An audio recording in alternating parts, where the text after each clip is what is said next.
वाहिगुरू जी का खालसा वाहिगुरू जी की फतेह। मैं तुहाडी होस्ट नीलम कौर ते मैं टीवी 84 ਦੇ ਸਾਰੇ ਦਰਸ਼ਕਾਂ ਤੇ ਸਰੋਤਿਆਂ ਦਾ ਹਾਰਦਿਕ ਸਵਾਗਤ ਕਰਦੀ ਹਾਂ ਪ੍ਰੋਗਰਾਮ ਸੱਚੋ ਸੱਚ ਵਿੱਚ। ਰੋਜ਼ਾਨਾ ਦੀ ਤਰ੍ਹਾਂ ਤੁਹਾਡੇ ਤੇ ਸਾਡੇ ਹਰਮਨ ਪਿਆਰੇ ਡਾਕਟਰ ਅਮਰਜੀਤ ਸਿੰਘ ਮੇਰੇ ਨਾਲ ਬੈਠੇ ਹੋਏ ਨੇ। ਆਓ ਨਾ ਮਿਲ ਕੇ ਪ੍ਰੋਗਰਾਮ ਸ਼ੁਰੂ ਕਰਦੇ ਹਾਂ। जी डॉक्टर साहब welcome to our show. Thank you so much. जी डॉक्टर साहब आज 2 ਦਸੰਬਰ 2015 18 ਮੱਘਰ ਨਾਨਕਸ਼ਾਹੀ ਸੰਮਤ 547 ਦਾ ਦਿਨ ਹੈ ਤੇ ਡਾਕਟਰ ਸਾਹਿਬ ਪ੍ਰੋਗਰਾਮ ਦੇ ਸ਼ੁਰੂ ਵਿੱਚ ਤੁਸੀਂ ਅੱਜ ਕਿਹੜੀਆਂ ਅਹਿਮ ਘਟਨਾਵਾਂ ਸਾਡੇ ਦਰਸ਼ਕਾਂ ਨਾਲ ਸਾਂਝੀਆਂ ਕਰਨ ਜਾ ਰਹੇ ਹੋ? ਦੇਖੋ ਕੋਈ ਹਫਤਾ ਐਸਾ ਨਹੀਂ ਗੁਜ਼ਰਦਾ ਜਦੋਂ ਕਿ ਦੁਨੀਆ ਦੇ ਕਿਸੇ ਖਿੱਤੇ ਚੋਂ ਔਰ ਖਾਸ ਤੌਰ ਤੇ ਪੱਛਮੀ ਸੰਸਾਰ ਉਹ ਯੂਰਪ ਹੋਏ ਅਮਰੀਕਾ ਹੋਏ ਇਸ ਕਿਸਮ ਦੀਆਂ ਖਬਰਾਂ ਨਾ ਆਉਂਦੀਆਂ ਹੋਣ ਜਿਹੜੀਆਂ ਇਹ ਦੱਸ ਰਹੀਆਂ ਹੋਣ ਕਿ ਕਦੇ ਇਹ ਐਕਸਪ੍ਰੈਸ਼ਨ ਅੰਗਰੇਜ਼ੀ 'ਚ ਜੰਗਲ ਦਾ ਰਾਜ ਇਸਤੇਮਾਲ ਹੁੰਦੀ ਸੀ ਜੀ ਕਿ ਜੀ ਇੱਥੇ ਤਾਂ ਜੰਗਲ ਦਾ ਰਾਜ ਹੈ। ਔਰ ਮੈਂ ਸਮਝਦਾ ਵੀ ਜੰਗਲ ਦੇ ਵਿੱਚ ਤਾਂ ਸ਼ਾਇਦ ਜਿਹੜਾ ਰਾਜ ਜਿਹਦਾ ਵੀ ਹੈ ਉੱਥੇ ਕੋਈ ਨੇਮ ਨੇ, ਉਹਨਾਂ ਦੇ ਅਸੂਲ ਨੇ। ਉੱਥੇ ਕੋਈ ਜਾਨਵਰ ਦੂਸਰੇ ਨੂੰ ਸ਼ੌਕ ਨਾਲ ਨਹੀਂ ਮਾਰਦਾ। ਉਸ ਦੀ ਖੁਰਾਕ ਜ਼ਰੂਰ ਹੈ, ਵੱਡੇ ਜੀਵਾਂ ਦਾ ਆਹਾਰ ਛੋਟੇ ਜੀਵ ਨੇ ਜੀ, ਲੇਕਿਨ ਉਹੀ ਜੀਵ ਉੱਥੇ ਆਪਸ ਦੇ ਵਿੱਚ ਵੀ ਤੁਰੇ ਫਿਰਦੇ ਹੁੰਦੇ ਨੇ। ਜੇ ਉਹ ਭੁੱਖੇ ਨਹੀਂ ਨੇ ਤੇ ਕੋਈ ਕਿਸੇ ਤੇ ਹਮਲਾ ਨਹੀਂ ਕਰਦਾ। ਸੋ ਉਹਨਾਂ ਨੇ ਵੀ ਕੋਈ ਨੇਮ ਰੱਖਿਆ ਹੋਇਆ ਹੈ ਕਿ ਭਾਈ ਉਹਨਾਂ ਦੀ ਜਿਹੜੀ ਭੁੱਖ ਹੈ ਉਹ ਮਿਟਾਉਣ ਲਈ ਉਹਨਾਂ ਨੇ ਕਿਸੇ ਦੂਸਰੇ ਦਾ ਛੋਟੇ ਜਾਨਵਰ ਦਾ ਸ਼ਿਕਾਰ ਕਰਨਾ। ਉਸ ਤੋਂ ਬਿਨਾਂ ਉਹ ਬੜੀ ਆਜ਼ਾਦੀ ਦੇ ਨਾਲ ਘੁੰਮਦੇ ਨੇ। ਕਿਸੇ ਨੂੰ ਕਿਸੇ ਤੋਂ ਜਿਹੜਾ ਹੈ ਕੋਈ ਹੋਰ ਕਿਸਮ ਦਾ ਖਤਰਾ ਨਹੀਂ ਹੁੰਦਾ। ਉਹਨਾਂ ਦਾ ਇੱਕ ਪ੍ਰੋਟੋਕਾਲ ਹੈ, ਇੱਕ ਡੈਕੋਰਮ। ਪਰ ਅਸੀਂ ਇਨਸਾਨੀ ਸੁਸਾਇਟੀ ਜਿਹੜੀ ਕਿ 21ਵੀਂ ਸਦੀ 'ਚ ਪਹੁੰਚ ਕੇ ਆਪਣੇ ਆਪ ਨੂੰ ਸੱਭਿਅਕ ਸਮਾਜ, ਸੱਭਿਅਕ ਸੁਸਾਇਟੀ, ਔਰ ਜਦੋਂ ਅਸੀਂ ਅਮਰੀਕਾ ਦੇ ਕੰਟੈਕਸਟ 'ਚ ਗੱਲ ਕਰਦੇ ਜਿਸ ਨੂੰ ਬੀਕਨ ਆਫ ਹੋਪ ਕਹਿੰਦੇ ਨੇ, ਦੁਨੀਆ ਦੇ ਕਿਸੇ ਖਿੱਤੇ 'ਚ ਪੁੱਛ ਲਓ ਜਿਹੜੇ ਨੇ ਸਾਰੇ ਤਿਆਰ ਰਹਿੰਦੇ ਨੇ। ਕਿਸੇ ਨੇ ਪਾਕਿਸਤਾਨ ਬਾਰੇ ਸਰਵੇ ਕੀਤਾ ਕੁਝ ਸਮਾਂ ਪਹਿਲਾਂ, ਉਹਨਾਂ ਨੇ ਕਿਹਾ ਕਿ ਜੀ ਜਿਹੜਾ ਪਾਕਿਸਤਾਨ ਦੇ ਵਿੱਚ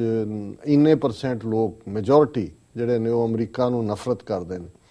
ਤੇ ਉਹਨਾਂ ਦੇ ਇੱਕ ਸਕਾਲਰ ਨੇ ਕਿਹਾ, ਉਹਨੇ ਕਿਹਾ ਜੀ ਇਹ ਗੱਲ ਸ਼ਾਇਦ ਘਟਨਾਕ੍ਰਮ ਜਾਂ ਅਖਬਾਰਾਂ ਪੜ੍ਹ ਕੇ ਜਾਂ ਪੜ੍ਹਨ ਵਾਲਿਆਂ ਨੂੰ ਲੱਗਦੀ ਹੋਏਗੀ। ਉਹਨੇ ਕਿਹਾ ਜੀ ਇਹ ਗੱਲ ਠੀਕ ਨਹੀਂ ਹੈ। ਦੂਸਰਾ ਕਹਿੰਦਾ ਜੀ ਸਾਡਾ ਸਰਵੇ ਜੀ। ਉਹਨੇ ਕਿਹਾ ਜੀ ਤੁਸੀਂ ਇਸ ਤਰ੍ਹਾਂ ਕਰੋ, ਆਪਣੇ ਲਾਹੌਰ, ਕਰਾਚੀ, ਇਸਲਾਮਾਬਾਦ, ਇਸ ਕਿਸਮ ਦੇ 5-6 ਸ਼ਹਿਰਾਂ 'ਚ ਅਨਾਊਂਸਮੈਂਟ ਕਰ ਦਿਓ ਕਿ ਵੀ ਜਿਹਨੇ ਵੀ ਅਮਰੀਕਾ ਜਾਣਾ ਹੈ ਉਹਨਾਂ ਨੂੰ ਗ੍ਰੀਨ ਕਾਰਡ ਮਿਲੇਗਾ। ਔਰ ਜਿਹੜੇ ਵੀ ਆ ਕੇ, ਉਹਨਾਂ ਨੇ ਕਿਹਾ ਜੀ ਜੇ 2 ਹਫ਼ਤੇ ਦੇ ਵਿੱਚ ਸਾਰਾ ਦੇਸ਼ ਨਾ ਖਾਲੀ ਹੋ ਜਾਏ ਕਿ ਸਾਰੇ ਹੀ ਅਮਰੀਕਾ ਜਾਣ ਦੇ ਲਈ ਆ ਜਾਣਗੇ ਲਾਈਨ ਦੇ ਲਈ, ਉਹਨਾਂ ਨੂੰ ਕਹੋ ਜੀ ਮੁਫਤ ਮਿਲੇਗਾ ਗ੍ਰੀਨ ਕਾਰਡ ਤੇ ਚਲੇ ਜਾਣਗੇ। ਸੋ ਭਾਵੇਂ ਇਹ ਇੱਕ ਲਾਈਟਰ ਅੰਦਾਜ਼ ਕਹੀ ਗਈ ਗੱਲ ਹੈ, ਇਹੀ ਗੱਲ ਇੰਡੀਆ ਬਾਰੇ ਵੀ ਟਰੂ ਹੈ। ਜਿਹੜੇ ਬੜੇ ਅੱਜ ਹਿੰਦੂਤਵ ਵੀ ਆਪਣੇ ਆਪ ਨੂੰ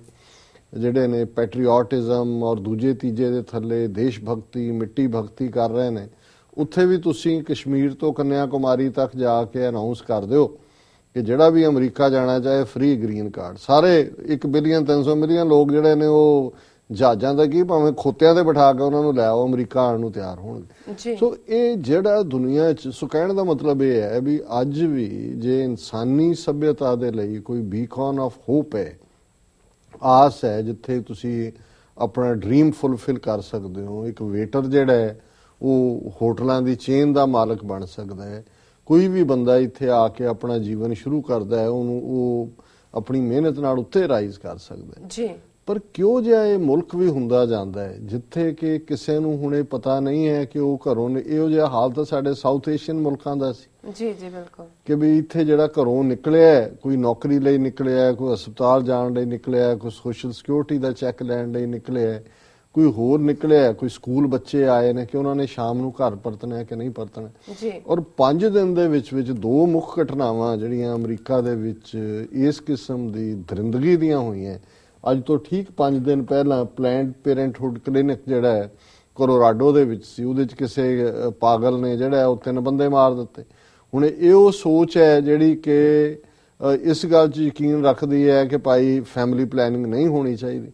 ਹੁਣ ਇੱਕ ਪਾਸੇ ਭਾਰਤ ਦੇ ਵਿੱਚ ਜੇ ਇਸ ਕਿਸਮ ਦੇ ਕੋਈ ਅਦਿੱਤਿਆ ਨਾਥ, ਕੋਈ ਫਲਾਣਾ ਨਾਥ, ਕੋਈ ਢਿੰਗਰਾ ਨਾਥ, ਇੱਦਾਂ ਦੇ ਜੋਗੀ ਜਿਹੜੇ ਮੁਸਲਮਾਨਾਂ ਦੇ ਪਿੱਛੇ ਪਏ ਹੁੰਦੇ ਨੇ ਕਿ ਜੀ ਇਹ ਪੇਰੈਂਟਹੁੱਡ ਪਲਾਨ 'ਚ ਨਹੀਂ ਮੰਨਦੇ ਜਾਂ ਫੈਮਿਲੀ ਪਲੈਨਿੰਗ ਨਹੀਂ ਮੰਨਦੇ ਔਰ ਇਸ ਲਈ ਇਹਨਾਂ ਦੀ ਆਬਾਦੀ ਵੱਧ ਰਹੀ ਹੈ। ਇਹਨਾਂ ਨੂੰ ਇੱਕ ਪਾਸੇ ਤਾਂ ਉਹ ਲੋਕ ਨੇ ਜਿਨ੍ਹਾਂ ਨੂੰ ਅਸੀਂ ਇੱਥੋਂ ਬੈਠੇ ਵੀ ਔਰ ਇਹਨਾਂ ਦੇ ਹਿਊਮਨ ਰਾਈਟਸ ਗਰੁੱਪ ਤੇ ਦੂਜੇ ਵੀ ਜਿਹੜੇ ਨੇ ਉਹ ਇਨਟੋਲਰੈਂਟ ਦੱਸਦੇ ਨੇ ਐਂਡ ਰਾਈਟਲੀ ਸੋ। ਪਰ ਦੂਜੇ ਪਾਸੇ ਇੱਥੇ ਵੀ ਇਸ ਕਿਸਮ ਦੇ ਲੋਕ ਨੇ ਜਿਹੜੇ ਕਿ ਜਿੱਥੇ ਵਿਚਾਰਾਂ ਦੀ ਆਜ਼ਾਦੀ ਹੈ, ਹਰ ਇੱਕ ਨੂੰ ਹੱਕ ਹੈ ਕਿ ਉਹ ਜਿਸ ਤਰੀਕੇ ਦੇ ਨਾਲ ਵੀ ਸੋਚੇ, ਪਰ ਇਸ ਕਿਸਮ ਦਾ ਹਿੰਸਕ ਹਮਲਾ ਜਿਹੜਾ ਹੈ ਇਹ ਆਪਣੇ ਆਪ ਦੇ ਵਿੱਚ ਸਾਬਤ ਕਰਦਾ ਹੈ ਵੀ ਕਿਵੇਂ ਕਿਸ ਕਿਸਮ ਦੀ ਸੁਸਾਇਟੀ ਇਹ ਬਣਦੀ ਜਾਂਦੀ। ਪਰ ਜਿਹੜੀ ਘਟਨਾ ਅੱਜ ਵਾਪਰੀ ਹੈ ਔਰ ਅਜੇ ਵੀ ਜਦੋਂ ਅਸੀਂ ਪ੍ਰੋਗਰਾਮ ਕਰ ਰਹੇ ਹਾਂ ਆਲਮੋਸਟ ਸਾਰੇ ਚੈਨਲਸ ਨੇ ਜਿਹੜਾ ਉਹ ਲਾਈਵ ਕਵਰ ਕਰ ਰਹੇ ਨੇ, ਉਹਨਾਂ ਦੇ ਹੈਲੀਕਾਪਟਰਸ ਐਂਡ ਡਰੋਨਸ ਉੱਤੇ ਜਿਹੜੇ ਨੇ ਉਹ ਰੋਮ ਕਰ ਰਹੇ ਨੇ ਜੀ ਔਰ ਕਵਰੇਜ ਆ ਰਹੀ ਹੈ ਲਾਈਵ ਕਿ ਜੀ ਇੱਕ ਗਨਮੈਨ ਜਿਹੜਾ ਉਹ ਮਾਰ ਲਿਆ, ਦੂਜੇ ਨੂੰ ਘੇਰਿਆ ਹੋਇਆ। ਔਰ ਇਹ ਘਟਨਾ ਅੱਜ ਵਾਪਰੀ ਜਿਹੜਾ ਕਿ ਵਰਲਡ ਡਿਸਏਬਿਲਿਟੀ ਡੇ ਹੈ ਔਰ ਅਸੀਂ ਸਮਝਦੇ ਹਾਂ ਵੀ ਕਈ ਵਾਰ ਔਰ ਹੋ ਸਕਦਾ ਹੈ ਉਹਨਾਂ ਨੇ ਦਿਨ ਵੀ ਇਹ ਚੁਣਿਆ ਹੋਇਆ ਔਰ ਇਹ ਵਰਲਡ ਡਿਸਏਬਿਲਿਟੀ ਡੇ ਯੂਨਾਈਟਿਡ ਨੇਸ਼ਨਸ ਨੇ ਜਦੋਂ ਆਪਣਾ ਚਾਰਟਰ ਆਫ ਹਿਊਮਨ ਰਾਈਟਸ ਬਣਾਇਆ ਉਸ ਤੋਂ ਬਾਅਦ ਜਿਹੜੀਆਂ ਅੱਡ-ਅੱਡ ਕਨਵੈਨਸ਼ਨਸ ਹੋਈਆਂ ਕਨਵੈਨਸ਼ਨਸ ਜਿਹੜੀਆਂ ਦੇ ਉਹਨਾਂ ਨੇ ਮਤੇ ਪਾਸ ਕੀਤੇ, ਉਹਨਾਂ 'ਚ United nations convention on the rights of persons with disability ਇਹ ਇੱਕ ਕਨਵੈਨਸ਼ਨ ਹੈ ਔਰ ਇਸ ਨੂੰ ਫਿਰ ਉਹਨਾਂ ਨੇ ਦੁਨੀਆ ਭਰ ਦੇ ਮੁਲਕਾਂ ਨੂੰ ਕਿਹਾ ਕਿ ਜੀ ਤੁਸੀਂ ਇਸ ਕਨਵੈਨਸ਼ਨ ਨੂੰ ਜਿਹੜਾ ਉਹ ਪ੍ਰਵਾਨਗੀ ਦਿਓ। ਇੰਡੀਆ ਨੇ ਭਾਵੇਂ ਜਦੋਂ ਇਹ ਕਨਵੈਨਸ਼ਨ ਆਈ ਸੀ ਉਦੋਂ ਹੀ ਉਹਨੂੰ ਮੰਨ ਲਿਆ ਸੀ ਜੀ, ਲੇਕਿਨ ਇਹਨਾਂ ਨੂੰ ਵੀ 40 ਸਾਲ ਲੱਗ ਗਏ ਰੈਟੀਫਾਈ ਕਰਦੇ ਆ। 2007 ਦੇ ਵਿੱਚ ਰੈਟੀਫਾਈ ਹੋਈ। ਹੁਣ ਪਿਛਲੇ ਹਫਤੇ ਇੰਡੀਆ ਨੇ ਆਪਣੀ ਇੱਕ report on the condition of disabled ਕੱਢੀ ਹੈ ਔਰ ਵਿੰਟਰ ਸੈਸ਼ਨ ਜਿਹੜਾ ਪਾਰਲੀਮੈਂਟ ਦਾ ਹੈ ਉਸ ਦੇ ਵਿੱਚ ਇਹ ਜਿਹੜੇ ਪੀਪਲ ਵਿਦ ਡਿਸੇਬਿਲਿਟੀ ਨੇ ਇਹਨਾਂ ਦੇ ਰਾਈਟਸ ਬਾਰੇ ਬਿੱਲ ਪਾਸ ਹੋਏਗਾ। ਸੋ ਉਹਨਾਂ ਨੂੰ ਵੀ 50 ਸਾਲ ਲੱਗ ਗਏ। ਪਰ ਜਿਸ ਮੁਲਕ ਦੇ ਵਿੱਚ ਇਸ ਗੱਲ ਨੂੰ ਜਿਨ੍ਹਾਂ ਨੂੰ ਫਿਜ਼ੀਕਲ ਡਿਸੇਬਿਲਿਟੀ ਹੋਏ, ਮੈਂਟਲ ਡਿਸੇਬਿਲਿਟੀ ਹੋਏ, ਉਹਨਾਂ ਨੂੰ ਡਿਵੈਲਪਮੈਂਟਲੀ ਡਿਸੇਬਲਡ ਜਿਹੜੇ ਬੱਚਿਆਂ ਨੂੰ ਕਦੇ ਮੈਂਟਲੀ ਰਿਟਾਰਡਡ ਕਹਿੰਦੇ ਸੀ ਕਿਉਂਕਿ ਮੇਰੀ ਥੋੜੀ ਬਹੁਤ ਬੈਕਗ੍ਰਾਉਂਡ ਇਸ ਫੀਲਡ 'ਚ ਹੈ, ਇਸ ਲਈ ਜਦੋਂ ਮੈਂ ਖਬਰ ਦੇਖੀ ਆਈ ਵਾਸ ਡਬਲੀ ਸ਼ੌਕਡ ਕਿਉਂਕਿ ਮੇਰੇ ਸਾਹਮਣੇ ਉਹ ਸਾਰੇ ਬੱਚੇ ਜਾਂ ਗਰੋਨ ਅਪ ਵੀ ਜਿਨ੍ਹਾਂ ਦਾ IQ ਕਿਸੇ ਦਾ 40 ਹੈ, ਕਿਸੇ ਦਾ 50 ਹੈ, ਉਹ ਕਿਵੇਂ ਔਰ ਇਹ ਮੁਲਕ ਦੀ ਖੂਬਸੂਰਤੀ ਹੈ, ਬਿਊਟੀ ਹੈ। ਔਰ ਹਾਲਾਂ ਇਹਨਾਂ ਦੇ ਵਿੱਚ ਵੀ ਪ੍ਰੈਜ਼ੀਡੈਂਟ ਕੈਨੇਡੀ ਜੀ ਜਦੋਂ ਅਮਰੀਕਾ 'ਚ ਪ੍ਰੈਜ਼ੀਡੈਂਟ ਬਣਿਆ ਤੇ ਉਹਨਾਂ ਦੀ ਸ਼ਾਇਦ ਇੱਕ ਭੈਣ ਜਿਹੜੀ ਹੈ ਉਹ ਡਿਵੈਲਪਮੈਂਟਲੀ ਡਿਸੇਬਲਡ ਸੀ, ਦਿਮਾਗੀ ਤੌਰ ਦੇ ਉੱਤੇ ਜਿਹਨੂੰ ਤੁਸੀਂ ਕਹਿੰਦੇ ਹੋ ਵੀ ਇੱਕ ਲੋ IQ ਸੀ। ਸੋ ਉਸ ਪੀਰੀਅਡ ਦੇ ਵਿੱਚ ਇਹਨਾਂ ਨੇ ਜਿਹੜਾ ਖਰਚ ਕਰਨਾ ਇਹਨਾਂ ਦੇ ਉੱਤੇ ਸ਼ੁਰੂ ਕੀਤਾ ਕਿ ਫੈਡਰਲ ਗਵਰਨਮੈਂਟ ਗ੍ਰਾਂਟ ਦੇਗੀ, ਉਹਨਾਂ ਦੀ ਪ੍ਰੋਪਰ ਟ੍ਰੇਨਿੰਗ ਹੋਏ। ਹੁਣ ਇਹ ਹਾਲ ਹੈ ਵੀ ਇੱਕ ਜਿਹੜਾ ਡਿਵੈਲਪਮੈਂਟਲੀ ਡਿਸੇਬਲਡ ਹੈ ਉਹਦੇ ਉੱਤੇ ਫੈਡਰਲ ਗਵਰਨਮੈਂਟ ਲਗਭਗ $2 ਲੱਖ ਸਾਲ ਦਾ ਖਰਚ ਕਰਦੀ ਹੈ ਜੀ ਔਰ ਉਹਦੇ ਚ ਬਹੁਤ ਅੱਛੀਆਂ ਜਿਹੜੀਆਂ ਡਿਵੈਲਪਮੈਂਟਲੀ ਡਿਸੇਬਲਡ ਦੇ ਹਵਾਲੇ ਨਾਲ ਗ੍ਰਾਂਟਸ ਜਾਂ ਕੰਮ ਨੇ ਨਿਊਯਾਰਕ 'ਚ ਹੈ ਔਰ ਕੈਲੀਫੋਰਨੀਆ ਸਟੇਟ ਹੈ। ਔਰ ਮੈਨੂੰ ਕੈਲੀਫੋਰਨੀਆ ਸਟੇਟ 'ਚ 2-3 ਸਾਲ ਇਸ ਫੀਲਡ 'ਚ ਜਿਹੜਾ ਹੈ ਉਹ ਪੜ੍ਹਨ ਦਾ ਜਾਂ ਕੰਮ ਕਰਨ ਦਾ ਮੌਕਾ ਵੀ ਮਿਲਿਆ ਡਿਵੈਲਪਮੈਂਟਲੀ ਡਿਸੇਬਲਡ ਦੇ। ਤਾਂ ਮੈਂ ਦੇਖਦਾ ਵੀ ਕਿਵੇਂ ਕੇਅਰ ਕੀਤੀ ਜਾਂਦੀ ਹੈ, ਕਿਵੇਂ ਜਿਹੜੀ ਹੈ ਹਰ ਫੈਸਿਲਿਟੀ ਸਾਨੂੰ ਤਾਂ ਜਦੋਂ ਅਸੀਂ ਡਿਵੈਲਪਮੈਂਟਲੀ ਡਿਸੇਬਲਡ ਜਾਂ ਫਿਜ਼ੀਕਲੀ ਅਨਫਿਟ ਕਹਿੰਦੇ ਹਾਂ ਤੇ ਵੀਲ ਚੇਅਰ ਤੇ ਬੈਠਾ ਨਜ਼ਰ ਆਉਂਦਾ ਜਾਂ ਦੂਜਾ ਜਿਸ ਤਰੀਕੇ ਦੇ ਨਾਲ ਇਹਨਾਂ ਦੀ ਟ੍ਰੇਨਿੰਗ ਲਰਨਿੰਗ ਪਾਰਟ ਔਰ ਈਵਨ ਹੁਣ ਤਾਂ ਜਿੰਨੇ ਇਹਨਾਂ ਦੇ ਫੈਡਰਲ ਔਰ ਦੂਜੇ ਈਵਨ ਸਟੇਟਸ ਦੇ ਕੋਲ ਗ੍ਰਾਂਟਸ ਨੇ ਇਸ ਕਿਸਮ ਦੀਆਂ ਜਿਹੜੇ ਬੱਚਿਆਂ 'ਚ ਥੋੜੀ ਬਹੁਤ ਕਮਜ਼ੋਰੀ ਹੁੰਦੀ ਹੈ ਉਹਨਾਂ ਦੀਆਂ special classes, special buses, counsellor, special part. ਹੁਣ ਇਸ ਕਿਸਮ ਦੀ ਇੱਕ ਫੈਸਿਲਿਟੀ ਲਾਸ ਐਂਜਲਸ ਤੋਂ 60 ਮੀਲ ਦੂਰ ਸੈਨ ਬਰਨਾਰਡੀਨੋ ਕੈਲੀਫੋਰਨੀਆ ਦੇ ਵਿੱਚ ਹੈ ਔਰ ਇਹ ਫੈਸਿਲਿਟੀ ਜਿਹੜੀ ਹੈ 20,000 ਤੋਂ ਜ਼ਿਆਦਾ ਜਿਹੜੇ ਅਨਫਿਟ ਨੇ ਫਿਜ਼ੀਕਲੀ ਮੈਂਟਲੀ ਉਹਨਾਂ ਨੂੰ ਜਿਹੜੀ ਹੈ ਉਹ ਕੇਟਰ ਕਰਦੀ ਹੈ। ਹੁਣ ਇਹ ਬਹੁਤ ਵੱਡਾ ਨੰਬਰ ਹੈ। ਸੋ ਇਹ ਜਿੱਥੇ ਜਿਸ ਖਬਰ ਦਾ ਮੈਂ ਜ਼ਿਕਰ ਕੀਤਾ ਹੈ ਕਿ ਜਿਹੜੀ ਹਿਰਦੇ ਵਲੂੰਦਰਨ ਵਾਲੀ ਔਰ ਇਸ ਵੇਲੇ ਸਾਰੇ ਨੇਸ਼ਨ ਦੀਆਂ ਅੱਖਾਂ ਉੱਥੇ ਲੱਗੀਆਂ ਨੇ ਕਿ ਕੋਈ ਹੋਰ ਨੁਕਸਾਨ ਨਾ ਹੋਇਆ ਕਿ ਅੱਜ ਕਿਵੇਂ 2 ਜਾਂ 3 ਗਨਮੈਨ ਕਿਉਂਕਿ ਜਦੋਂ ਤੱਕ ਉਹਨਾਂ ਨੇ ਹਾਲਾਂਕਿ ਦਫ਼ਤਰ ਸਾਰੇ ਕੱਲਾ ਕਮਰਾ ਫਰੋਲਿਆ ਜਿਸ ਫੈਸਿਲਿਟੀ ਦੇ ਉੱਤੇ ਅਟੈਕ ਉਹਨਾਂ ਨੇ ਕੀਤਾ ਜੀ ਇਹ ਸੋਸ਼ਲ ਸਰਵਿਸਿਜ਼ ਸੈਂਟਰ ਦੇ ਉੱਤੇ ਅਟੈਕ ਹੋਇਆ। ਉਹਨਾਂ ਦਾ ਇੱਕ ਹਾਲ ਟਾਈਪ ਜਿਹੜਾ ਕਿ ਅੱਜ ਬੈਂਕੁਏਟ ਹਾਲ ਦੇ ਤੌਰ ਤੇ ਉਹਨਾਂ ਨੇ ਕਿਸੇ ਜਿਹੜਾ ਉੱਥੇ ਕੋਈ ਫੰਕਸ਼ਨ ਚੱਲ ਰਿਹਾ ਸੀ ਸੋ ਉਹਦੇ 'ਚ ਗਨਮੈਨ ਆਏ ਔਰ ਸਵੇਰੇ 11 ਵਜੇ ਔਰ ਉਹਨਾਂ ਨੇ ਜਿਹੜੀ ਹੈ ਉਹ ਲੌਂਗ ਜਿਹੜੀਆਂ ਗਨਸ ਨੇ ਜਿਨ੍ਹਾਂ ਦੇ ਵਿੱਚ ਰਾਈਫਲਸ ਵੀ ਨੇ ਹੋ ਸਕਦੀਆਂ ਸ਼ਾਰਟ ਗਨਸ ਵੀ ਨੇ ਉਹਨਾਂ ਨੇ ਫਾਇਰਿੰਗ ਕੀਤੀ ਔਰ ਜਿਹੜੀਆਂ ਹੁਣ ਤੱਕ ਦੀਆਂ ਖਬਰਾਂ ਨੇ ਮੋਰ ਦੈਨ 14 ਡੈਡ 14 ਤੋਂ ਜ਼ਿਆਦਾ ਮਾਰੇ ਗਏ, ਇੰਨੇ ਜ਼ਿਆਦਾ ਜ਼ਖਮੀ ਨੇ, 3 ਉਹਨਾਂ ਚੋਂ ਜ਼ਿਆਦਾ ਕ੍ਰਿਟੀਕਲੀ ਵੂਨਡਡ ਨੇ। ਔਰ ਇਹ ਸਾਰੀ ਜਿਹੜੀ ਕਹਾਣੀ ਹੈ ਇਹ ਦੱਸਦੀ ਹੈ ਕਿ ਕਿਸ ਕਦਰ ਇੱਕ ਪਾਸੇ ਬੇਸ਼ੱਕ ਪ੍ਰੈਜ਼ੀਡੈਂਟ ਓਬਾਮਾ ਅਜੇ ਉਸ ਦੇ ਉੱਤੇ ਅੱਖ ਰੱਖ ਰਹੇ ਨੇ, ਕੋਈ ਫਾਰਮਲ ਉਹਨਾਂ ਦੀ ਸਟੇਟਮੈਂਟ ਆਏਗੀ ਇਸ ਤੋਂ ਬਾਅਦ ਜੀ। ਪਰ ਇੱਕ ਗੱਲ ਉਹਨਾਂ ਨੇ ਕਹੀ ਜਿਹੜੀ ਅਕਸਰ ਉਹ ਕਹਿੰਦੇ ਨੇ ਕਿ ਇਹ ਸਾਨੂੰ ਦੇਖਣਾ ਪਏਗਾ ਕਿ ਕਿਉਂ ਨਹੀਂ ਅਸੀਂ ਗਨ ਕੰਟਰੋਲ ਔਰ ਦੂਸਰੇ ਮੇਸ਼ਰਸ ਕਰਦੇ ਔਰ ਲਗਾਤਾਰਤਾ ਦੇ ਨਾਲ ਇਹ ਜਿਹੜੀ ਹਿੰਸਾ ਹੈ ਉਹ ਬਰਾਬਰ ਜਾਰੀ ਹੈ ਇੱਥੇ। ਔਰ ਇਹ 5 ਦਿਨ ਦੇ ਵਿੱਚ 2 ਘਟਨਾਵਾਂ, ਦੋਨਾਂ ਦਾ ਡਿਫਰੈਂਟ ਸਿਨੈਰੀਓ, ਇੱਕ ਪਲਾਨਡ ਪੇਰੈਂਟਹੁੱਡ ਦੇ ਥੱਲੇ। ਇਹਦਾ ਮਤਲਬ ਹੈ ਕਿ ਕਿਸ ਕਿਸਮ ਦੀ ਜਿਹੜੀ ਸੋਚ ਇਹਨਾਂ ਮੁਲਕਾਂ ਦੇ ਵਿੱਚ, ਇਸ ਮੁਲਕ 'ਚ ਖਾਸ ਕਰ ਅਜੇ ਵੀ ਜਿੱਥੇ ਫਸਟ ਅਮੈਂਡਮੈਂਟ ਵਿਚਾਰਾਂ ਦੇ ਪ੍ਰਗਟਾਵੇ ਦੀ ਆਜ਼ਾਦੀ ਦਿੰਦੀ ਹੈ, ਕਾਂਗਰਸ ਹੋਏ, ਸੈਨੇਟ ਹੋਏ, ਇਸ ਦੇ ਉੱਤੇ ਹਮੇਸ਼ਾ ਬਹਿਸ ਹੁੰਦੀ ਹੈ। ਸੁਪਰੀਮ ਕੋਰਟ ਦੇ ਡਿਸੀਜਨ ਵੀ ਜਿਹੜੇ ਨੇ ਬੇਸ਼ੱਕ ਟਾਈਮ ਟੂ ਟਾਈਮ ਥੋੜੇ ਬਹੁਤ ਉਹਨਾਂ 'ਚ ਬਦਲਾਅ ਵੀ ਆਉਂਦਾ ਹੈ, ਪਰ ਇਹ ਅਮਰੀਕਨ ਸੁਸਾਇਟੀ ਇਸ ਕਰਕੇ ਵੀ ਇਸ ਨੂੰ ਇੰਪੋਰਟੈਂਟ ਜਾਂ ਇਸ ਨੂੰ ਇੱਕ ਆਈਡੀਅਲ ਸੁਸਾਇਟੀ ਦੇ ਤੌਰ ਤੇ ਦੇਖਿਆ ਜਾਂਦਾ ਹੈ ਕਿ ਇਹਨਾਂ ਨੇ ਸਮੇਂ ਨਾਲ ਬਹੁਤ ਕੁਝ ਬਦਲਿਆ। ਕਦੇ ਇੱਥੇ ਵੀ ਸਲੇਵਰੀ ਵੀ ਐਕਸੈਪਟੇਬਲ ਸੀ, ਕਿਸ ਕਿਸਮ ਦੇ ਲਾਅ ਸੀ, ਧਾਰਮਿਕ ਤੌਰ ਦੇ ਉੱਤੇ ਵੀ ਕਦੇ ਬਰਨਿੰਗ ਐਟ ਦਾ ਸਟੇਕ ਵਰਗੀਆਂ ਘਟਨਾਵਾਂ ਵੀ ਹੁੰਦੀਆਂ ਰਹੀਆਂ, ਯਹੂਦੀਆਂ ਨਾਲ ਵੀ ਨਫ਼ਰਤ ਰਹੀ, ਆਇਰਿਸ਼ ਨਾਲ ਵੀ ਰਹੀ। 9/11 ਤੋਂ ਬਾਅਦ ਸਿੱਖ ਜਿਹੜੇ ਨੇ ਕਿਸ ਕਦਰ ਹੇਟ ਕ੍ਰਾਈਮ ਦਾ ਸ਼ਿਕਾਰ ਨੇ, ਲੇਕਿਨ ਇਹਦੇ ਬਾਵਜੂਦ ਵਾਸਟ ਮੈਜੋਰਿਟੀ ਜਿਹੜੀ ਹੈ ਉਹ ਹਮੇਸ਼ਾ ਰਾਈਟ ਸਾਈਡ ਦੇ ਉੱਤੇ ਖਲੋਂਦੀ ਰਹੀ। ਔਰ ਜਿਹੜੇ ਗਲਤ ਕਾਨੂੰਨ ਵੀ ਰਹੇ ਜਾਂ ਗਲਤ ਕੁਝ ਇਨੀਸ਼ੀਅਲ ਵੀ ਸੀ ਉਹਨਾਂ ਨੇ ਅਮੈਂਡਮੈਂਟਸ ਦੇ ਨਾਲ ਜਿਹੜਾ ਹੈ ਉਹ ਸੁਧਾਰਿਆ। ਸੋ ਅਸੀਂ ਇਸ ਘਟਨਾ ਨੂੰ ਔਰ ਇਹ ਦਿਨ ਜਦੋਂ ਕਿ ਵਰਲਡ ਡਿਸੇਬਿਲਿਟੀ ਡੇ, ਔਰ ਇਹ ਯੂਨਾਈਟਿਡ ਨੇਸ਼ਨਸ ਨੇ ਆਲਮੋਸਟ ਸਾਰੇ ਸਾਲ ਦਾ ਕੈਲੰਡਰ ਹੀ ਬਣਾਇਆ ਹੁੰਦਾ ਹੈ ਕਿ ਭਾਈ ਇਹ ਦਿਨ, ਤਾਂ ਕਿ ਜਦੋਂ ਅਸੀਂ ਉਸ ਦਿਨ ਤੇ ਆਈਏ, ਜਿਵੇਂ ਅੱਜ ਵਰਲਡ ਡਿਸੇਬਿਲਿਟੀਜ਼ ਡੇ ਹੈ, ਅਸੀਂ ਇਹ ਸੋਚੀਏ ਕਿ ਕੱਲ ਨੂੰ ਰੱਬ ਨਾ ਕਰੇ ਕਿਹਦਾ ਐਕਸੀਡੈਂਟ ਹੁੰਦਾ ਹੈ, ਕਿਹਦੀ ਬਾਂਹ ਨਹੀਂ ਰਹਿੰਦੀ, ਕਿਹਦੀ ਲੱਤ ਨਹੀਂ, ਕੌਣ 2 ਲੱਤਾਂ ਤੇ ਤੁਰਦਿਆਂ ਕਿਹਨੇ ਵੀਲ ਚੇਅਰ ਤੇ ਆ ਜਾਣਾ ਹੈ ਜੀ, ਕਿਸ ਦੇ ਨਾਲ ਕੀ ਵਾਪਰਨਾ ਹੈ, ਕਿਹਨੂੰ ਕੋਈ ਐਸੀ ਬਿਮਾਰੀ ਹੋ ਜਾਣੀ ਹੈ ਕਿ ਉਹਦਾ ਲੱਕ ਜੁੜ ਜਾਣਾ ਹੈ, ਉਹਨੇ ਦੂਜਾ ਆ ਜਾਣਾ। ਸੋ ਇਹ ਸਾਰੇ ਉਸ ਡਿਸੇਬਿਲਿਟੀ ਦੇ ਥੱਲੇ ਆ ਜਾਂਦੇ ਨੇ। ਔਰ ਇਸ ਮੁਲਕ ਦੇ ਵਿੱਚ ਇਹ ਅਵੇਅਰਨੈਸ ਯੂਨਾਈਟਿਡ ਨੇਸ਼ਨਸ ਦੇ ਚਾਰਟਰ ਦੇ ਥੱਲੇ ਔਰ ਇੰਨੀ ਫੰਡਿੰਗ ਜਿਹੜੀ ਹੈ ਇਹਨਾਂ ਸਾਰਿਆਂ ਨੂੰ ਹੈ, ਤਾਂ ਕਿ ਜੇ ਕੋਈ ਬੰਦਾ ਨਕਾਰਾ ਹੋ ਜਾਂਦਾ ਹੈ, ਬੰਦਾ ਜਾਂ ਬੀਬੀ, ਉਹ ਫਿਰ ਵੀ ਵਿਦ ਡਿਗਨਿਟੀ ਉਹ ਆਪਣੀ ਜ਼ਿੰਦਗੀ ਜੀ ਸਕੇ, ਉਸ ਨੂੰ ਜਿਹੜਾ ਹੈ ਉਸ ਦੇ ਕੋਲ ਹੋਪ ਹੋਏ ਕਿ ਸਟੇਟ ਉਹਦੇ ਜਿਹੜੀ ਹੈ ਉਸ ਦੇ ਰੈਸਕਿਊ ਤੇ ਆਏਗੀ। ਔਰ ਜਿਹੜੀ ਫੈਸਿਲਿਟੀ 20,000 ਤੋਂ ਜ਼ਿਆਦਾ ਨੂੰ ਪ੍ਰੋਵਾਈਡ ਕਰਦੀ ਹੈ ਇਸ ਕਿਸਮ ਦੀਆਂ ਜਿਹੜੀਆਂ ਸਹੂਲਤਾਂ, ਉਹਨਾਂ ਦੇ ਉੱਤੇ ਇਸ ਕਿਸਮ ਦਾ ਅਟੈਕ ਮੈਂ ਸਮਝਦਾ। ਔਰ ਇਸ ਦਿਨ ਦੇ ਉੱਤੇ ਜਦੋਂ ਕਿ ਵਰਲਡ ਡਿਸੇਬਿਲਿਟੀ ਡੇ ਹੈ, ਇਹ ਬਹੁਤ ਸ਼ੌਕਿੰਗ ਗੱਲ ਹੈ। ਔਰ ਅਸੀਂ ਨਖੇਦੀ ਸ਼ਬਦ ਵੀ ਛੋਟਾ ਰਹਿ ਜਾਂਦਾ ਹੈ, ਅਸੀਂ ਇਹ ਅਰਦਾਸ ਹੀ ਕਰ ਸਕਦੇ ਹਾਂ ਕਿ ਭਾਈ ਇਹ ਦੁਨੀਆ ਦੇ ਵਿੱਚ ਜਿਸ ਕਿਸਮ ਦਾ ਵਰਤਾਰਾ ਚੱਲ ਰਿਹਾ ਹੈ, ਜਦੋਂ ਗੁਰੂ ਅਮਰਦਾਸ ਜੀ ਨੇ ਅਕਾਲ ਪੁਰਖ ਦੇ ਚਰਨਾਂ 'ਚ ਅਰਦਾਸ ਕੀਤੀ, ਭਾਵੇਂ ਇੱਕ ਪਾਸੇ ਬਾਰੂਨੀ ਤੌਰ ਦੇ ਉੱਤੇ ਇਸ ਕਿਸਮ ਦੀਆਂ ਘਟਨਾਵਾਂ ਨੇ ਜਿਹਨੂੰ ਤੁਸੀਂ ਅੱਗ ਲੱਗਣਾ ਕਹਿੰਦੇ ਹੋ, ਜਾਂ ਜਿਸ ਨੂੰ ਤੁਸੀਂ ਕਹਿੰਦੇ ਹੋ ਕਿ ਭਾਈ ਕਿਸ ਕਿਸਮ ਦੀ ਜਿਹੜੀ ਹੈ ਇਹ ਸਾਰੀ ਸਥਿਤੀ ਬਣੀ ਹੋਈ ਹੈ, ਪਰ ਗੁਰੂ ਸਾਹਿਬ ਦੇ ਸਾਹਮਣੇ ਜਦੋਂ ਸਾਰੇ ਹੀ ਕਿਸੇ ਨਾ ਕਿਸੇ ਕਿਸਮ ਦਾ ਦੁੱਖ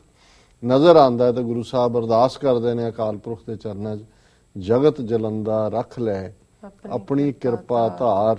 ਜਿਤ ਦੁਆਰੈ ਉਭਰੈ ਤਿਤੈ ਲਿਹੋ ਉਬਾਰ। ਕਿ ਇਹ ਜਗਤ ਸੜ ਰਿਹਾ, ਕੋਈ ਅੰਦਰੂਨੀ ਕਾਮ ਕ੍ਰੋਧ ਲੋਭ ਮੋਹ ਹੰਕਾਰ 'ਚ ਹੈ, ਕੋਈ ਈਰਖਾ ਦੀ ਅੱਗ 'ਚ ਹੈ, ਕੋਈ ਚਿੰਤਾ ਦੇ ਨਾਲ ਹੈ, ਤੇ ਕਿੱਥੇ ਇਸ ਕਿਸਮ ਦਾ ਹਿੰਸਕ ਵਰਤਾਰਾ। ਸੋ ਅਸੀਂ ਇਹ ਅਰਦਾਸ ਕਰਦੇ ਕਿ ਸਤਿਗੁਰੂ ਰਹਿਮਤ ਕਰਨ। ਇਹ ਮਨੁੱਖ, ਇਹ ਆਦਮੀ, ਇਹ ਇਨਸਾਨ, ਜਿਸ ਨੂੰ ਇਨਸਾਨ ਰੱਬ ਨੇ ਆਪਣੇ ਇਮੇਜ ਦੇ ਵਿੱਚ ਬਣਾਇਆ। ਹਰ ਧਰਮ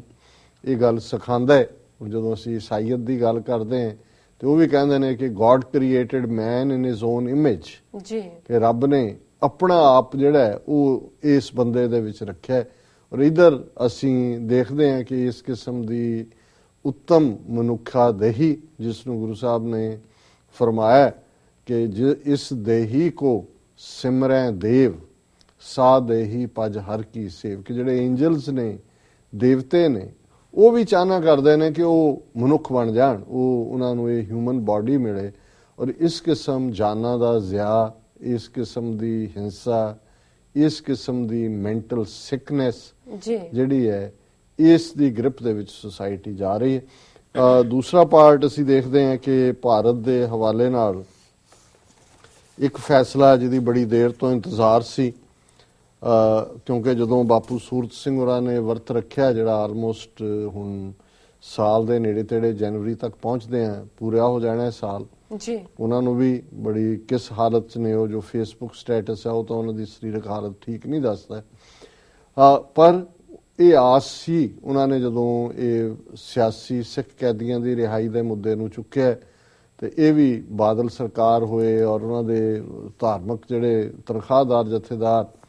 ਉਹਨਾਂ ਦਾ ਵੀ ਇਹ ਕਹਿਣਾ ਸੀ ਦੇਖੋ ਇਹ ਤਾਂ ਹੁਣ ਸੁਪਰੀਮ ਕੋਰਟ ਦੇ ਵਿੱਚ ਫੈਸਲਾ ਅਟਕਿਆ ਹੋਇਆ ਹੈ, ਕਿਉਂਕਿ ਰਾਜੀਵ ਗਾਂਧੀ ਦੇ ਜਿਹੜੇ ਕਾਤਲ 6 ਜਾਂ 7 ਤਾਮਿਲਨਾਡੂ ਦੀ ਜੇਲ੍ਹ 'ਚ ਨੇ, ਉੱਥੋਂ ਦੀ ਚੀਫ ਮਿਨਿਸਟਰ ਨੇ ਜੈਲਲਤਾ ਨੇ ਐਮਰਜੈਂਸੀ ਮੀਟਿੰਗ ਸੱਦ ਕੇ ਕੈਬਨਿਟ ਦੀ, ਤੇ ਕੁਝ ਮਹੀਨੇ ਪਹਿਲਾਂ ਉਹਨਾਂ ਦੀ ਰਿਲੀਜ਼ ਦਾ ਆਰਡਰ ਦੇ ਦਿੱਤਾ ਸੀ। ਪਰ ਉਦੋਂ ਮਨਮੋਹਨ ਸਿੰਘ ਦੀ 1.5 ਸਾਲ ਪਹਿਲਾਂ ਦੀ ਗੱਲ, ਉਦੋਂ ਮਨਮੋਹਨ ਸਿੰਘ ਦੀ ਸਰਕਾਰ ਸੀ, ਤੇ ਉਹਨਾਂ ਨੇ ਫੌਰਨ ਜਿਹੜੀ ਹੈ ਅਪੀਲ ਸੁਪਰੀਮ ਕੋਰਟ 'ਚ ਕੀਤੀ ਕਿ ਜੀ ਇਹ ਜਿਹੜੇ ਕਤਲ ਹੋਇਆ, ਰਾਜੀਵ ਗਾਂਧੀ ਨੂੰ ਮਾਰਿਆ ਗਿਆ ਔਰ ਜਿਹੜਾ ਇਹਨਾਂ ਤੇ ਟ੍ਰਾਇਲ ਚੱਲਿਆ ਉਹ CBI ਨੇ ਚਲਾਇਆ, ਔਰ ਕਿਉਂਕਿ CBI ਸੈਂਟਰਲ ਏਜੰਸੀ ਹੈ ਇਸ ਲਈ ਇਹ ਜੁਰਿਸਡਿਕਸ਼ਨ ਸੈਂਟਰ ਦੀ ਬਣਦੀ ਹੈ ਕਿ ਉਹਨਾਂ ਨੇ ਬੇਸ਼ੱਕ ਉਹਨਾਂ ਦੀ ਜਿਹੜੀ ਮੌਤ ਦੀ ਸਜ਼ਾ ਹੈ ਉਹਨੂੰ ਸੁਪਰੀਮ ਕੋਰਟ ਨੇ ਘਟਾਇਆ ਸੀ, ਉਮਰ ਕੈਦ ਬਦਲਿਆ ਸੀ ਉਹਨਾਂ ਸੱਤਾਂ ਦੀ, ਪਰ ਸਟੇਟ ਗਵਰਨਮੈਂਟ ਛੱਡ ਨਹੀਂ ਸਕਦੀ, ਇਹ ਪ੍ਰੈਰੋਗੇਟਿਵ ਜਿਹੜਾ ਉਹ ਸੈਂਟਰ ਦਾ। ਔਰ ਇਸ ਮੁੱਦੇ ਨੂੰ ਲੈ ਕੇ ਹੀ ਜਿਹੜੀ ਹੈ ਸੁਪਰੀਮ ਕੋਰਟ 'ਚ ਲਗਭਗ ਪੌਣੇ 2 ਸਾਲ ਤੋਂ 1.5 ਸਾਲ ਤੋਂ ਹੀ ਇਹ ਕੇਸ ਚੱਲ ਰਿਹਾ ਸੀ। ਕੱਲ ਉਸ ਕੇਸ ਦਾ ਫੈਸਲਾ ਆਇਆ ਔਰ ਸੁਪਰੀਮ ਕੋਰਟ ਨੇ ਸੈਂਟਰ ਗਵਰਨਮੈਂਟ ਦੀ ਇਸ ਲਾਈਨ ਨੂੰ ਹੀ ਮਾਨਤਾ ਦਿੱਤੀ ਹੈ ਕਿ ਜਿਹੜੇ ਕੇਸ ਸੈਂਟਰ ਗਵਰਨਮੈਂਟ ਦੀ ਕਾਨੂੰਨਾਂ ਦੇ ਥੱਲੇ, ਜਿਵੇਂ ਟਾਡਾ ਜਾਂ ਪੋਟਾ ਜਾਂ ਹੁਣ ਕੋਈ ਹੋਰ ਹੈ, ਉਹਦੇ ਥੱਲੇ ਰਜਿਸਟਰ ਹੋਏ ਹੋਣ, ਜਾਂ ਜਿਨ੍ਹਾਂ ਕੇਸਾਂ ਦੀ ਇਨਵੈਸਟੀਗੇਸ਼ਨ ਜਾਂ ਟ੍ਰਾਇਲ ਸੈਂਟਰ ਏਜੰਸੀ ਨੇ ਕੀਤਾ ਹੋਇਆ ਜਿਵੇਂ CBI ਨੇ,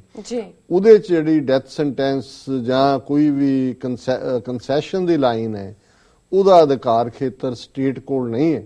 ਉਹਦਾ ਅਧਿਕਾਰ ਖੇਤਰ ਸੈਂਟਰ ਦੇ ਕੋਲ ਹੈ। ਸੋ ਜ਼ਾਹਰ ਹੈ ਵੀ ਰਾਜੀਵ ਗਾਂਧੀ ਦੇ ਜਿਹੜੇ ਕਾਤਲ ਨੇ ਉਹ ਤਾਂ ਰਹਿਣਗੇ ਹੀ, ਕਿਉਂਕਿ ਫੈਸਲਾ ਉਹਨਾਂ ਦੇ ਡਾਇਰੈਕਟ ਕੰਟੈਕਟ 'ਚ ਆਇਆ, ਪਰ ਇਹ ਜਿੰਨੇ ਕੁ ਵੀ ਸਾਡੇ ਵੀ ਨੇ ਸਿਆਸੀ ਕੈਦੀ, ਜਿਨ੍ਹਾਂ ਦੇ ਵਿੱਚ ਜਿਵੇਂ ਪ੍ਰੋਫੈਸਰ ਭੁੱਲਰ ਦੀ ਗੱਲ ਹੈ, ਉਹਨਾਂ ਨੂੰ ਬੇਸ਼ੱਕ ਮੈਂਟਲ ਸਿਕਨੈਸ ਕਰਕੇ ਅੰਮ੍ਰਿਤਸਰ ਦੇ ਹਸਪੀਟਲ ਦੇ ਵਿੱਚ, ਹਸਪੀਟਲ ਕਮ ਜੇਲ੍ਹ 'ਚ ਜਿਹੜਾ ਉਹ ਸ਼ਿਫਟ ਕਰ ਦਿੱਤਾ ਗਿਆ ਸੀ, ਪਰ ਇਸ ਗੱਲ ਦੀ ਆਸ ਸੀ ਕਿ ਪੰਜਾਬ ਸਰਕਾਰ ਹੁਣ ਜਦੋਂ ਪੰਜਾਬ 'ਚ ਆ ਗਏ ਨੇ ਤਾਂ ਪੰਜਾਬ ਸਰਕਾਰ ਜਿਹੜੀ ਹੈ ਉਹਨਾਂ ਨੂੰ ਰਿਲੀਜ਼ ਕਰ ਸਕਦੀ ਹੈ, ਔਰ ਕਈਆਂ ਨੂੰ ਲੱਗਦਾ ਸੀ ਵੀ ਇਲੈਕਸ਼ਨ ਦੇ ਨੇੜੇ ਤੇੜੇ ਆ ਕੇ ਐਜ਼ ਏ ਗੁੱਡਵਿਲ ਜੈਸਚਰ ਇਹ ਕਰਨਗੇ, ਪਰ ਹੁਣ ਇਸ ਸਾਰੇ ਦੇ ਲਈ ਵੀ ਜਿਹੜਾ ਹੱਕ ਹੈ ਉਹ ਸੈਂਟਰ ਗਵਰਨਮੈਂਟ ਦੇ ਕੋਲ ਹੀ ਚਲਾ ਗਿਆ।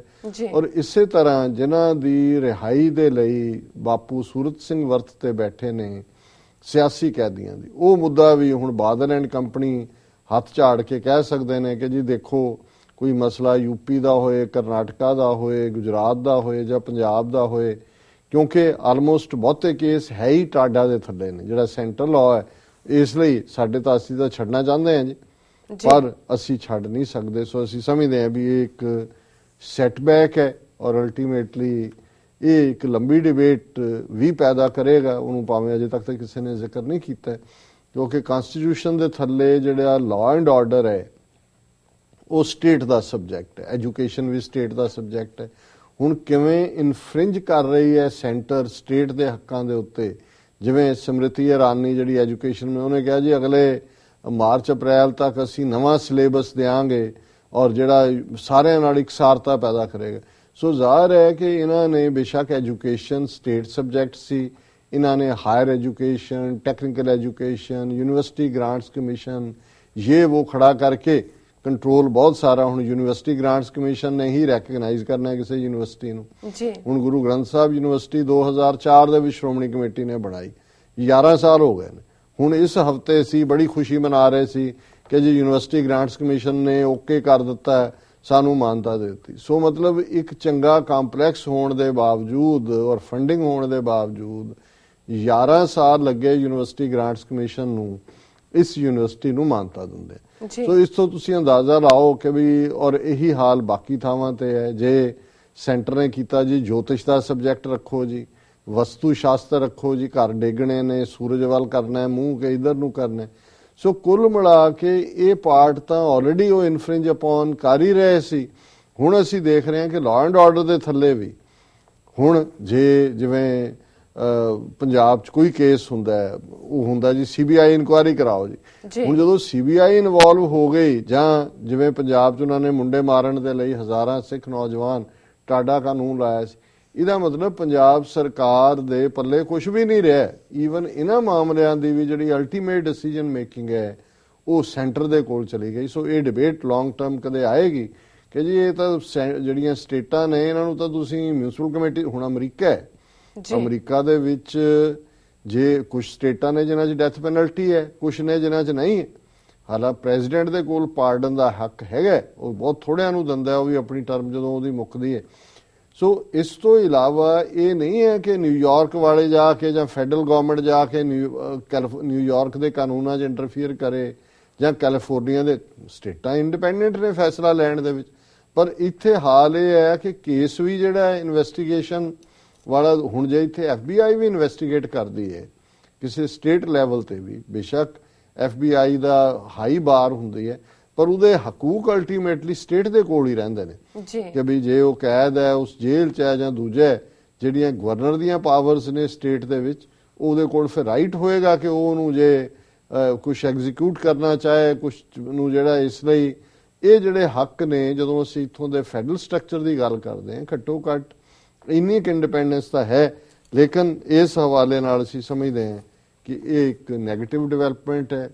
ਔਰ ਜਿਸ ਗੱਲ ਦੇ ਲਈ ਬਾਪੂ ਸੂਰਤ ਸਿੰਘ ਹੋਰਾਂ ਨੇ ਫੋਕਸ ਕਰਾਇਆ, ਜਿਸ ਗੱਲ ਤੇ ਅਸੀਂ ਆਸ ਕਰਦੇ ਸੀ ਕਿ ਅਲਟੀਮੇਟਲੀ ਮੇਬੀ ਭਾਵੇਂ 2017 ਦੀਆਂ ਅਸੈਂਬਲੀ ਚੋਣਾਂ ਨੂੰ ਮੁੱਖ ਰੱਖਦਿਆਂ ਹੀ ਕੁਛ ਨਾ ਕੁਛ ਜੈਸਚਰ ਸਟੇਟ ਵੱਲੋਂ ਆਏਗਾ ਜੀ ਕਿ ਜਿੱਤਣ ਦੇ ਲਈ ਲੋਕਾਂ ਦੀਆਂ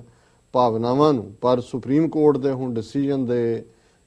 ਇਸ ਦੇ ਪਿੱਛੇ ਲੋਕ ਕਹਿਣਗੇ ਜੀ ਦੇਖੋ ਅਸੀਂ ਕੀ ਕਰ ਸਕਦੇ ਹਾਂ, ਇਹ ਤਾਂ ਹੁਣ ਸੈਂਟਰ ਦੇ ਹੱਥ ਵਸ ਹੈ ਔਰ ਇਹ ਫੈਸਲਾ ਜਿਹੜਾ ਉਹਨਾਂ ਨੇ ਕਰਨਾ ਹੈ। ਸੋ ਇਹ ਇੱਕ ਵਰੀ ਵਾਲੀ ਗੱਲ ਹੈ ਜੀ। ਡਾਕਟਰ ਸਾਹਿਬ ਤੁਹਾਡਾ ਬਹੁਤ ਬਹੁਤ ਸ਼ੁਕਰੀਆ। ਇਸ ਨਾਲ ਲੈਣੇ ਬ੍ਰੇਕ। ਵਿਊਅਰਸ, ਵਿਚਾਰਾਂ ਦਾ ਸਿਲਸਿਲਾ ਇਸ ਤਰ੍ਹਾਂ ਚੱਲਦਾ ਰਹੇਗਾ। ਮਿਲਦੇ ਹਾਂ ਆਫਟਰ ਦਿਸ